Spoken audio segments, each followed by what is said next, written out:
For today's researcher-facing track, we are going to discuss research data storage. And we wanted to really talk about strategy that is involved in research data storage. And we're going to throw in kind of this concept of a SWOT analysis as well. So today I'm going to start the call. You get to listen to me for another few more minutes talking about our research strategy at Michigan State University and what we've gone through with Google Drive or are going through with Google Drive and what are the topics that is exposing to us here on campus. I'm curious to hear how the rest of our community is dealing with this and some of the lessons learned that you might have had. And with that, we have Bill Homan from the San Diego Supercomputer Center. We have some colleagues that will be joining, and I'll let them introduce themselves when we get involved there. They're going to discuss the 3 different stages of storage across the research lifecycle and how they do research consulting within on the campus of UC San Diego. And then after that, we were discussing maybe we should do some breakout rooms. At this point, I think we'll just keep it open for a community discussion and really walk through some of the strengths, weaknesses, opportunities, and threats that are involved in different storage options throughout the research lifecycle. So with that, I'm going to just dive into what we've been up against at Michigan State University as it comes to Google Drive. And I know that a number of other universities, it's been a few years now, but Box, which is another cloud storage solution, did some cost changes that happened. Google Drive or Google Workspace for Education is a service that we use at Michigan State, and others use this across the country as well. And what is happening there is they're changing their pricing model and reducing storage and putting a storage cap on us at Michigan State, just like others across the country. So really what that has done is that has exposed to us a few gaps that we have in our storage solutions for research. So as you know, Google services we have a wide breadth of tools inside of Google or G Suites. Google Workspace is the new rebranding, and we're finding through looking at some of our top 100 users at Michigan State, we have almost a petabyte. We have 850 terabytes of data that are being stored inside of our Google Drive account, and we need to reduce that down to 250 terabytes on campus. And to do that, we're really seeing that we have a storage strategy problem, especially in the research space. We're seeing lots of people using it as backup. We're seeing that from our HPC, the Google Globus connector, that's a way for researchers to move data from scratch into Google. And so we're seeing scientific data sitting inside of Google because it was an unlimited storage option. Also, Google is a great place for external collaboration and sharing. It's a way for folks to get their collaborators quickly added to a platform and share data. So with that, also, within Google Sheets and Google Documents, it's a great space for collaboration, and really folks and researchers are generally leaving their data right there, moving on to the next project, and it turns into an archive. It turns into a backup space.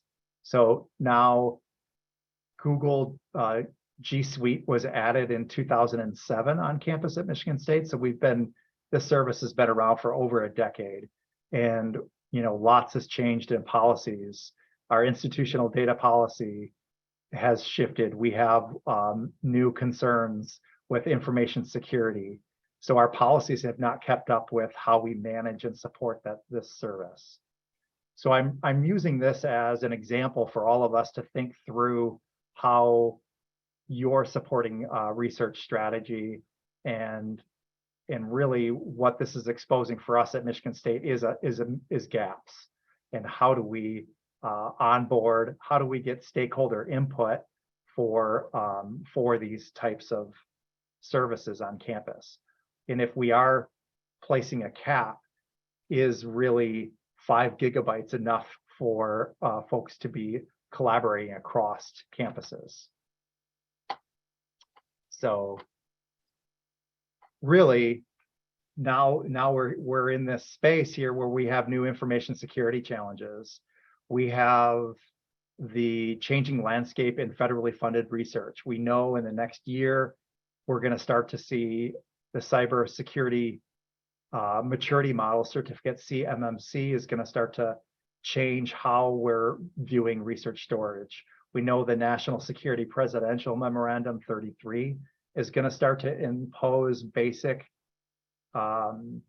security controls on how we store and share data on our campuses. The NIH on the 25th of January is going to impose a new data management and sharing policy. You know, so right now you could stand up and put research data inside of our Google Drive account, and you can expose, just like we did the call document, to anybody with the link. You can expose data externally easily. That is not something, that's something that is a practice that's going to need to change, and how we're doing our research storage. You know, what are you considering for your performance on your compute, on your storage? Do you need to run analysis on those areas where you have that data? How are you moving your data across? We have very little account management inside of our Google Workspace account right now. How are you handling identity and access management? How are you going to impose storage limits on your users? How are you provisioning and archiving accounts? At MSU right now, we have over 200 terabytes of inactive data that we will be archiving and then ultimately deleting out of our system, because we did not have the tools in the past to manage our groups and our users in the system. So, you know, with that, I've spent 10 minutes just kind of highlighting this one-size-fits-all storage solution, I guess, that we had in place that people have gotten very comfortable with, and now the landscape has changed. We're going to have to make policy decisions, and I'm just curious from the group, how are people getting stakeholder input as we make choices on research storage? How are you designing a strategy? Do you have a strategy even? So, you know, with that, I will go ahead and stop sharing, and, you know, kind of open that up to the community to kind of use chat, use the call doc to start to think through those things. Are there other universities that are having issues right now, are going through the same struggles with Google?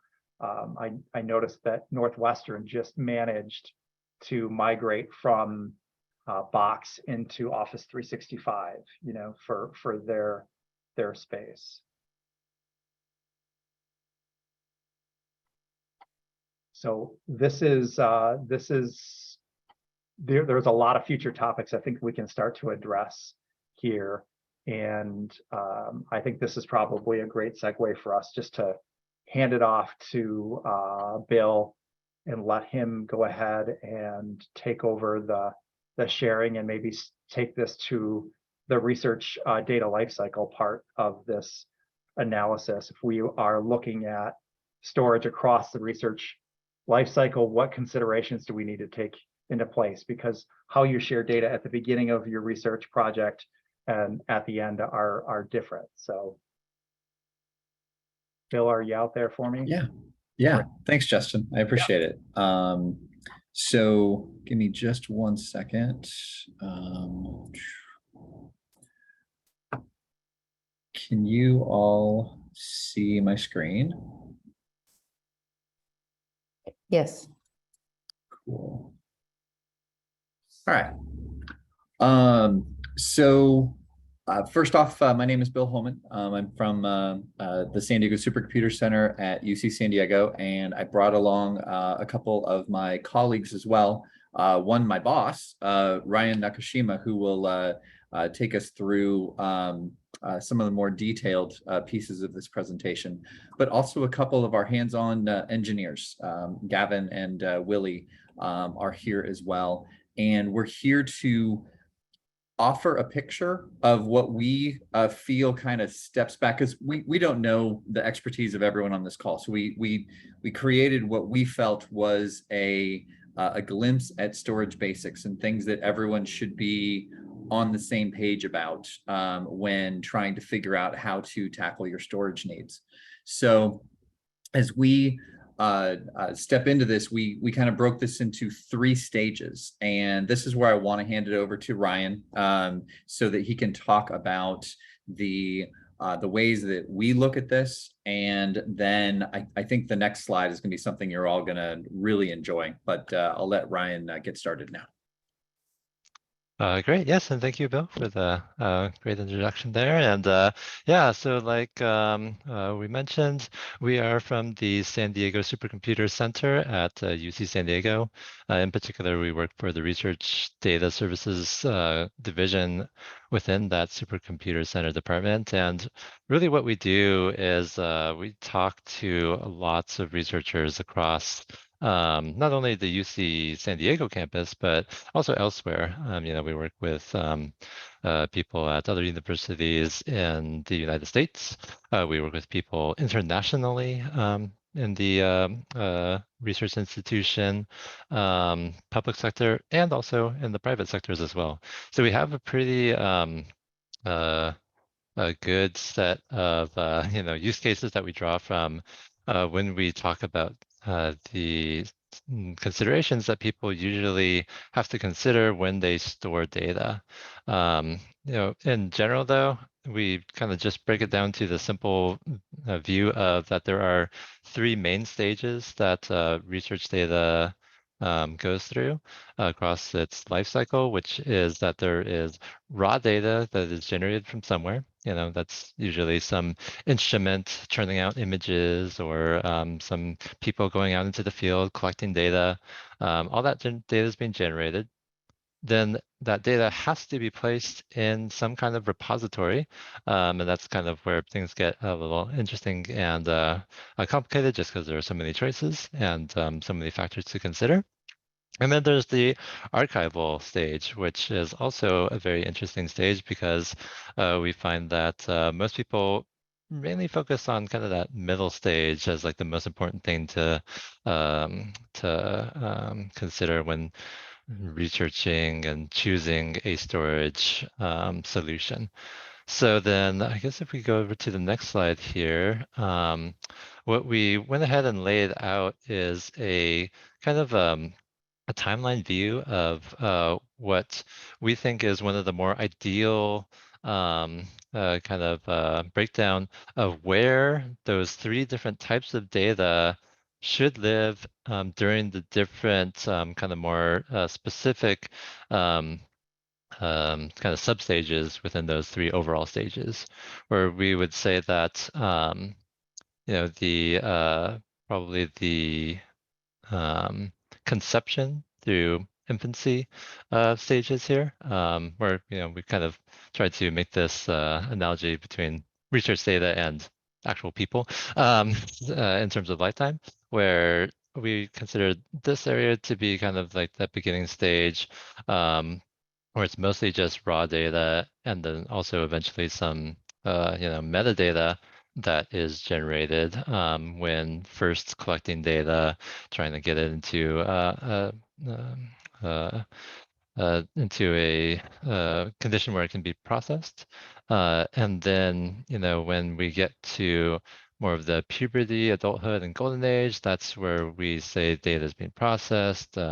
This is kind of the primary stage that people think about when they consider storage options.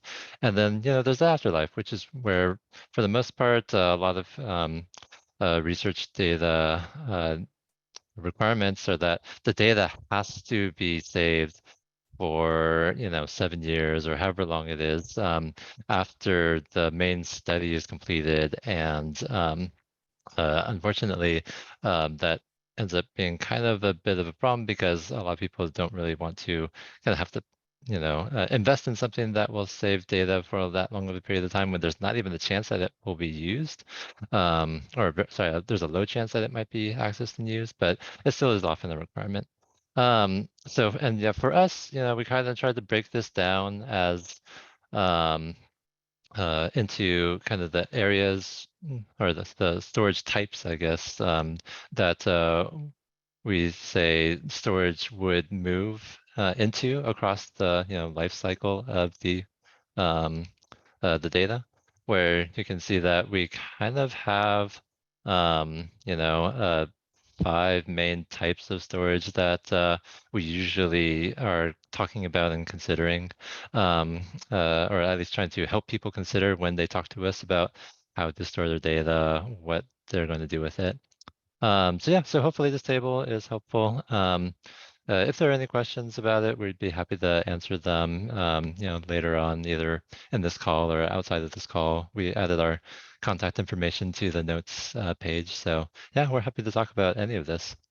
And then the other thing that we can mention, which is on the next slide here, is that we just wanted to highlight some important factors to consider, where for some of you, maybe this is just old hat. You've already seen this before, you know all about this. And sorry if this is just super redundant, but we were trying to craft this talk to cater to people that do need help with this.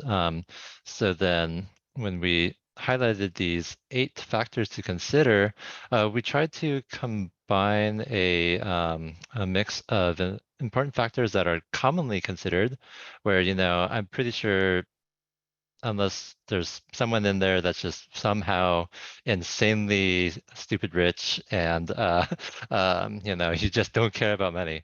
Pretty much, I think everyone cares about cost, right? And that's common. Everyone knows about that. It's something that is going to go into grant proposals because you have to say how much you're going to spend on the storage, et cetera. But then some of these other factors, like thinking about, how accessible is the data? Can you, share it with, your collaborators? Are you able to access it directly from the systems that you use to process data? Or do you have to also then consider something that's kind of related to it, the development time for processing, which is thinking about, okay, if the data is stored in a solution that isn't directly accessible, do you have to program API calls to pull the data out, process it, put it back into the storage, that kind of thing? Another kind of subtlety that we were that I would say is kind of not always considered is the discoverability aspect, where one thing that we do at SDSC is we have the US Go Fair office uh, based out of SDSC, that's run by our division director, Christine Kirkpatrick. So we're very in tune with making data, findable, accessible, et cetera. And that's something where, for discoverability purposes, we want to make sure that people are able to find the data, because if the data can't be found and browsed, it's kind of useless, right? So then let's see. So, and I would say a lot of the factors kind of on the left side are the ones that are most common, like, technical limitations. Maybe you'll find something that is a storage solution that seems really great, but then all of a sudden you realize, oh, we actually have a hard limit on the number of files we can put into the solution, which is actually something that, some of our researchers found when they were using Google Drive to just store millions and millions of files, and all of a sudden they realized, oh, hey, Google actually doesn't like us doing that, even though the total amount of data was very relatively small, but due to the file count size, they ended up having issues. Interestingly enough, it wasn't bioinformatics, it was, what was the group doing? I think they were taking aerosol readings, if I remember correctly. So then, and they just had so many that yeah, it was overwhelming, I guess, the file count limitations of their Google Drive. And then let's see, and security, I think most people nowadays are very cognizant of the fact that security is very important. There's all kinds of data protection, data privacy, etc. Some researchers we find kind of lump in security with what we consider to be more resiliency or redundancy.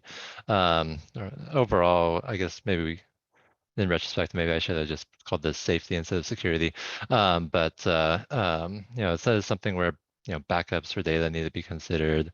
Thinking about how to respond to ransomware attacks, how to maybe ideally prevent them in the first place. Where we've just seen a large number of ransomware attacks hitting more and more over the years, and that's something where if the backups are architected well, we're able to at least restore access to data relatively easily. Although the other factor with ransomware attacks where the attackers threaten to release data if a ransom is not paid, that one, I don't really know if there's a great solution for that, and if there ever will be. But at least for the other part, having your data set entirely encrypted and unable to access, at least that side of things, I think, is definitely important to consider and figure it out. And then, on the other side, where I think I talked about most of the factors that are a little less on the top of people's minds, except for support, where in terms of support, and a very, very important factor there is, just considering that overall, in general, all systems will break eventually, either whether it's a small component of it, whether it's a large component of it, whether, for instance, it's a hard drive in a storage cluster, whether it's an actual entire node in a storage cluster, whether it's the whole cluster itself, something is going to break at some point. And at that point, we really need to consider what is going to save you from that issue. Where luckily the good thing about a lot of cloud solutions is that the cloud providers, they take care of the vast majority of those threat factors for you. But when it comes to kind of on-premise, in-house solutions, that is something where then, have to consider, okay, the system could break, who is going to fix it, how are they going to fix it, how much is that going to cost, ideally warranties will cover that kind of thing, etc. So that's kind of just our super quick overview of the our view of the stages of the research data lifecycle and the types of storage that could be considered to house the data as it moves through the lifecycle, and then the factors to consider when thinking about which storage solutions to choose for those stages of the lifecycle. And of course, again, this is a relatively short overview of all the different considerations. It's something where we could talk for hours and hours about all of this stuff, but we wanted to make sure that there's still time to talk about other things. So yeah, Brian, could you move back one slide? I just thought looking at that table again would be a good spot for us as we talk through this topic. Are there questions for Ryan or Bill, the team here today, from what you're there were a couple in chat. I can call out. The first being, how much responsibility for maintaining archived data is put on research computing and how much is on the researchers? And I'm not sure if that was meant to be asked of Ryan and his team or just in general, but that was in the chat. Yeah, Ryan, how do you handle that? Is that, maybe this is a good moment for you to describe how your services work. Are you fee for service for the work that you do here? So would that just be part of the consulting at the beginning of this, or do you have archiving spaces for folks that are using the supercomputer? Sure. Yes, that's a great question. And so then at the Supercomputer Center, we have a mix of folks who are the supercomputer users, where that would be just the folks that are using primarily Expanse right now as the primary NSF funded supercomputer at the center. And for those users, what they get storage-wise is a pretty large amount of scratch space, a decent amount of home directory space for researchers to use to place their data and some of their custom programs. And then other than that, it's actually up to the researchers to determine how data is archived, if they need extra space that is a little more persistent because the scratch space is not just sustainably able to hold all the data that's put and processed into the supercomputer, just because there's a tremendous amount of data that gets processed in it. And then, and since we do have a large mix of users that are coming from different institutions, it is something where kind of a lot of the institutions that come in and use the supercomputer do have to have their own archival options. We also have a wide number of users that we support that are not necessarily only supercomputer users. We help out people that need pretty much anything to do with research data technology. And we find that since we are mostly handling those cases on a grant by grant basis, it is something where each of those grant proposals, they are putting in what solutions that they're going to use. And we try to guide people to the best solutions that will make their proposal as strong as possible. But then we also understand that not everyone can afford or claim to be able to store data in the 5 types of storage options that we're looking at here, just whether it be due to cost or just not having the people that can support all of them, whatever it is. Yeah, we find that overall the options that people choose vary greatly depending on what their institutions offer and what they need. Great. Other questions, Emily? Yeah. The next one, and I'm just going in order of when they were posed. Sure. Can researchers mint DOIs for their data at the project versus the file level? Interesting. And yeah, so that question is something that I think that a lot of people kind of struggle to determine, because I would say that there are kind of different layers when it comes to data management, where for the most part, what we're talking about right now is what I would call the infrastructure layer. That's just purely where does the data live. It's not what I would call the more research data management level, where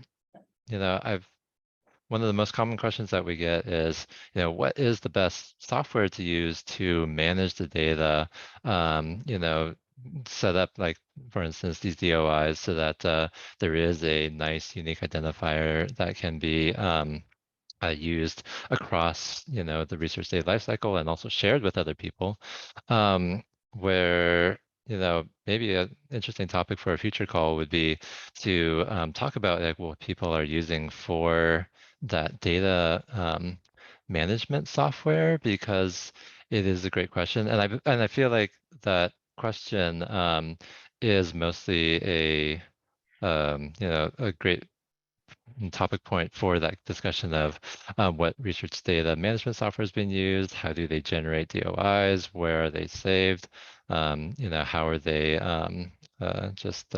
maintained and managed. Veer, go ahead if your hand is up. Maybe it's, yeah. Thank you. This is a very interesting presentation, and thank you very much. And I actually asked the question about mean DOI because in your presentation you mentioned that there's a you're affiliated with a Go Fair in the States, and discoverability is a part of your kind of a service profile. So I'm just curious, because from research data management perspective, indeed, for having DOIs is one of the key part for discoverability. So I'm just curious, from your infrastructure point of view, how do you achieve discoverability?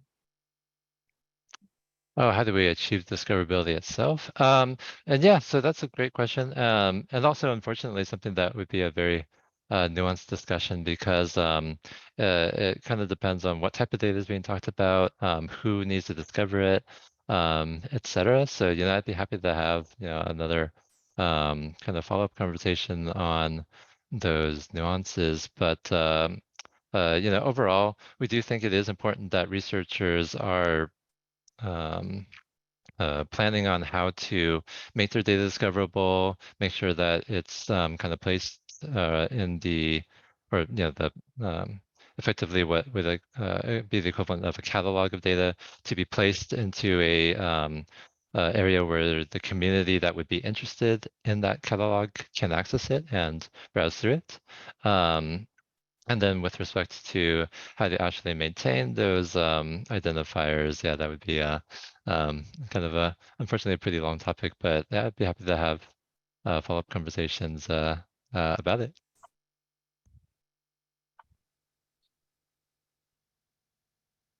Okay, shall I keep going with the questions that were posed in the chat?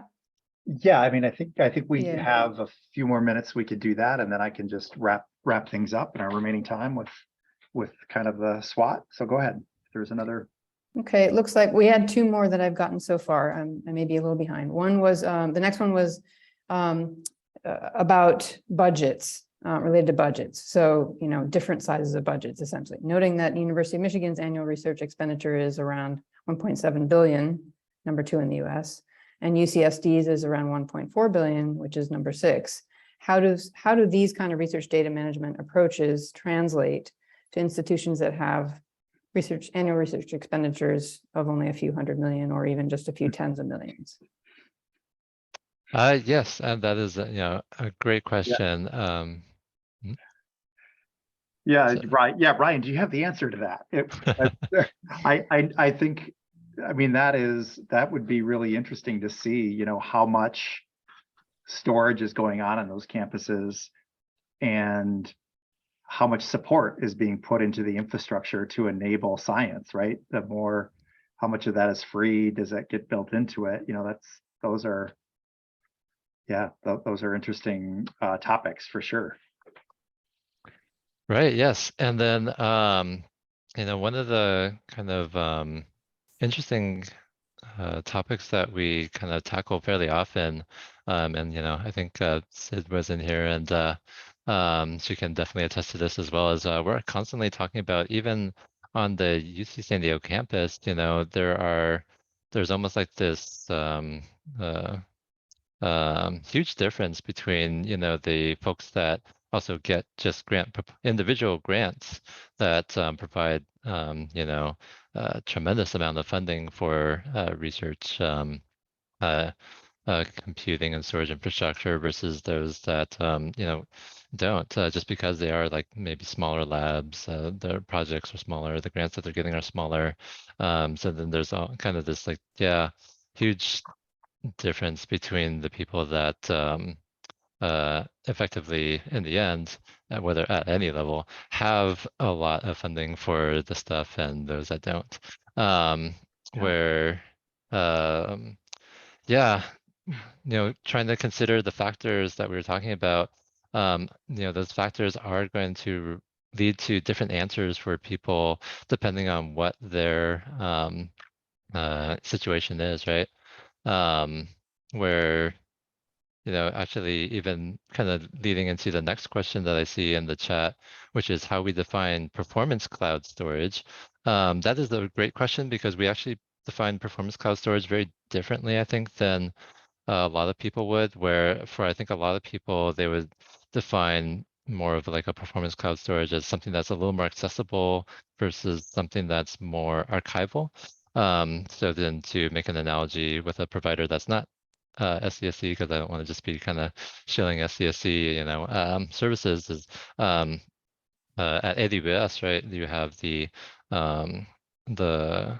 regular S3 object storage where people can access that pretty frequently, versus their archival storage, which is like infrequent S3 access, or going down to Glacier, or for some reason the layer after Glacier is the name is escaping me right now, but there's different tiers of cloud storage, and I think most people would think about the regular S3 storage as performance cloud storage, where for us at the Supercomputer Center, because we end up feeling like a cloud provider to a lot of our users anyways, because we're simply a place that can offer research data storage that's not at their labs. For us, performance cloud storage is something that is actually mountable. We fortunately were able to set up a very, very nice file storage system that could be mounted to systems at our campus. And it is very, very performant, but also is something that we were able to set up at more of like a cloud storage cost. So then for our users, they consider that to be the performance cloud storage. It is mountable directly to, say, like a server that isn't necessarily the HPC system at the Supercomputer Center. Where I do agree that, what Lisa had said, that most cloud storage options can't really be mounted to, say, like a desktop, but for us it actually is something where it is something that for anyone that can get access to it, we strongly suggest that to take advantage of institutions that are able to set up these very high utility, effectively feeling like cloud storage options, but then trying to take advantage of that economy of scale to make the cost equation also work. Yeah, it's a balancing act. Mhm. Yeah. Thank you very much, Ryan, for being here today. Thanks, Bill. And if there's, keep the questions coming. And with that, you can go ahead. I'll take over and maybe just share out one last slide as we wrap up this discussion. I just wanted to,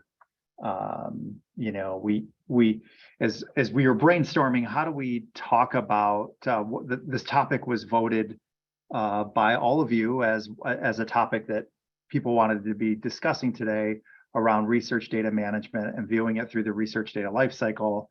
And Annalie and I were discussing and looking at it from a SWOT analysis, which was just what are some of the strengths and the weaknesses and the opportunities. It just seemed like a fun way to discuss this framework.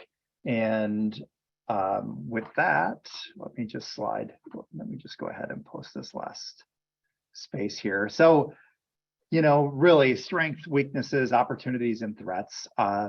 It's just a framework for us to help assess and understand the internal and external forces that are impacting our research storage.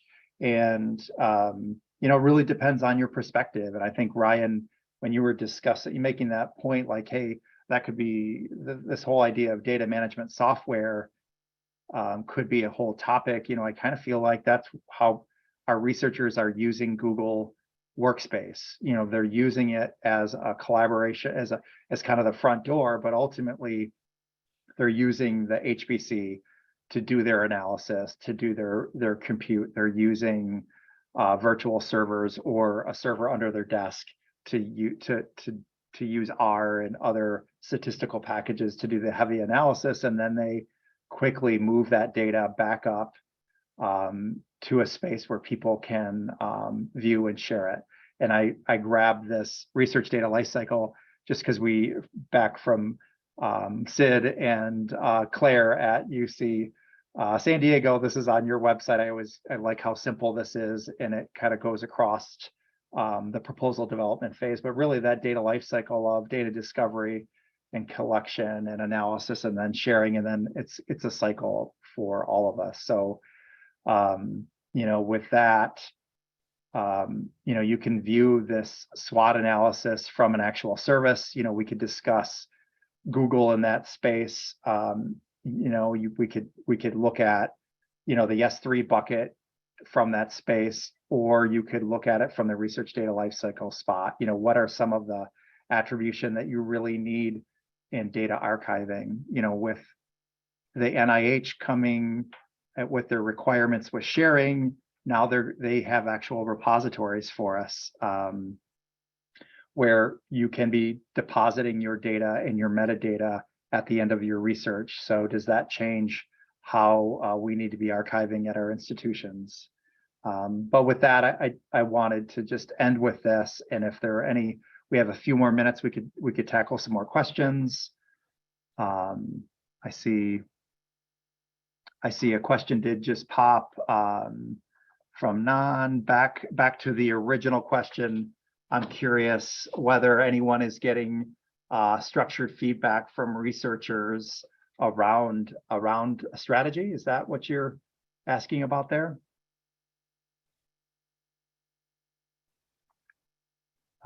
Nan, did you want to? Yeah, around what they would like to have and what their needs are. Yeah, you know, what I'm seeing right now is, at least with how Google is functioning, people are not, they want a place where they can have unlimited storage to be able to back things up and to collaborate externally. And I think that sharing is a big piece, especially as some of our institutions have moved into Office 365. SharePoint and OneDrive are just not great for external collaborating, especially as we have to address security concerns. Does anybody else have thoughts on that topic?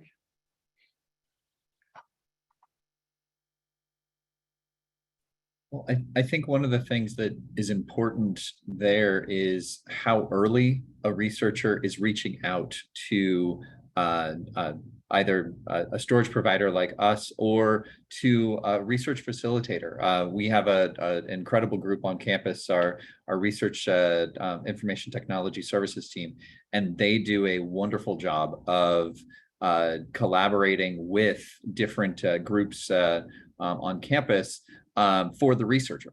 So it's not just storage. The researcher has a lot of needs. And so being able to collaborate with a knowledge center like that before proposing their grant, that's huge for us on campus here.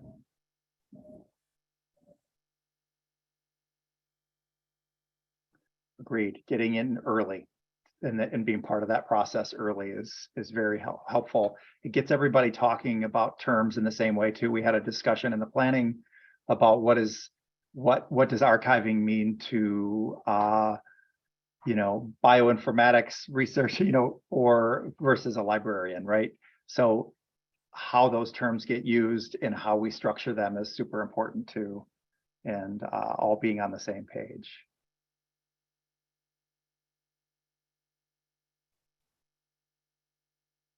Yeah, I don't know, Annalie or Tobin, if you see any other questions that I've missed here. You know, with that, we could wrap up this call and give everybody a couple of minutes back to move into your next meeting. There was one other question in the chat a little bit earlier. Let's see, let me get to the right list here. Aren't many of the important functions in the quote golden age, i.e. discovery, access, preservation, covered by repositories? Or is this more about the challenges for providing those functions for big data? So I don't know if that goes back to Ryan or the group. I think I can make a quick comment, and of course, if anyone else has an input there, that's awesome too. And yeah, with respect to those considerations of you know, discovery, access, preservation, you know, I think some people would define a repository as, you know, a just a place that the data lives. And some people define the repository as something that's managed and has extra features that allow people to do those things like discover the data, help access it, etc. Which also kind of goes back to maybe that interesting point of a future topic of, what do these research data management software look like, that type of thing. But yeah, so for us, I would say it kind of depends on what exactly the repository is, and then if it does offer, those functions, maybe that's just another factor to consider. Does the repository that's being looked at have a lot of other features that help out there, or is it just purely you just put the data there? Great, thanks, Ryan. Well, we'll move these questions in the chat into the call doc. We will get this recording processed and published in our YouTube channel. And thanks, Ryan. Thanks, Bill, for the talk, for being here today. Really appreciate it. Annalie, I will hand it over to you for closing this out. Thank you. Okay, great. Yeah, so just to reiterate the thanks to Ryan and Bill and the team that joined us today from the San Diego Supercomputer Center on campus of UC San Diego. Some great kind of frameworks were provided today that help us to think about how to approach this question of research data storage. As Justin mentioned, the session has been recorded, and we'll send an email out with the link to that recording following this event. Give us a day or two on that. Other events this month that I just wanted to announce so that you know about, the CaRC Emerging Centers call is next Wednesday the 19th, and the topic is the cultural fit between research and enterprise IT.